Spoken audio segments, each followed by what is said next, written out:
Hi, നിങ്ങളുടെ സ്ഥാപനത്തിൽ അല്ലെങ്കിൽ വീട്ടിൽ എപ്പോഴും കണ്ണേറും നെഗറ്റീവ് എനർജിയും ഉണ്ടെന്ന് തോന്നൽ നിങ്ങൾക്കുണ്ടോ? എങ്കിൽ നിങ്ങൾക്കുള്ളതാണിത്.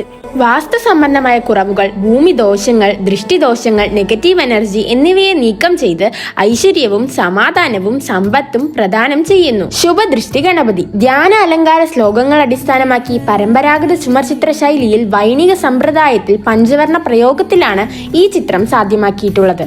ഗൃഹത്തിന്റെയോ സ്ഥാപനങ്ങളുടെയോ പ്രധാന വാതിലിന്റെ മുകളിലായാണ് ശുഭദൃഷ്ടി ഗണപതി സ്ഥാപിക്കേണ്ടത്. പൂജാമുറിയിലോ സ്വീകരണ മുറിയിലോ ആണെങ്കിൽ വടക്ക് ദർശനമായി വേണം സ്ഥാപിക്കാൻ. നിങ്ങളുടെ മനസ്സിലെ അശുഭ ചിന്തകളെ അകറ്റി സമാധാന അന്തരീക്ഷം നിലനിർത്താൻ സഹായിക്കുന്നു. ഗണപതി ഭഗവാന്റെ 33ാമത് അവതാരമാണ് ദൃഷ്ടി ഗണപതി. വിഷ്ണു ഭഗവാന്റെ ശംഖ്, ചക്രം, ഗദ എന്നിവയും ശിവഭഗവാന്റെ തൃക്കണ്ണുകളും ആദിപരാശക്തിയുടെ ത്രിശൂലവും വാഹനമായിട്ട് മൂഷികനും സിംഹവും ചുവന്ന താമരപ്പൂവിൽ നിൽക്കുന്നതുമായിട്ടുള്ള ഭഗവാന്റെ രൂപം.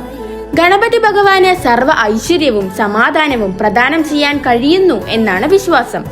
ആവശ്യമുള്ളവർ ഇപ്പോൾ തന്നെ താഴെ കാണുന്ന നമ്പറിൽ വിളിക്കുക.